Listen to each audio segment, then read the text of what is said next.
kiállítás utolsó tereiben az újbirodalmi sírok tárgyaival, sírmellékleteivel találkozunk. A halotti papiruszok használata II. Amenhotep uralkodását megelőző korszakban terjedt el a thébai nekropolis sírjaiban, ahol a magasrangú elhunytak múmiáira helyezték őket. A papiruszokon megjelenő szövegek és illusztrációk modernkori megnevezése a halottak könyve.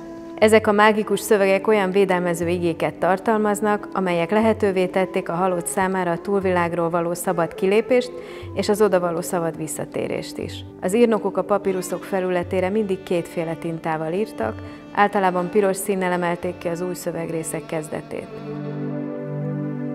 Ez a korai halottak könyve papirusz két töredékből áll. A hieroglif szöveg megnevezi a papirusz tulajdonosát, Szenhotepet és feleségét, Tuit. A függőleges oszlopokban elhelyezkedő szöveg 3 különböző varázsigét tartalmaz. A második töredék hieroglif szövegeit színes illusztrációk kísérik. A fejezetet bevezető kép egy usépti szobrocskát, valamint a munkához szükséges megfelelő munkaeszközöket ábrázolja, alatta pedig a halottak könyve 6. fejezetének egy változatát olvashatjuk, amely mágikusan garantálja, hogy a sírban elhelyezett usépti szobrocskák jelentkezzenek az elhunyt helyett mezőgazdasági munkára a túlvilágon.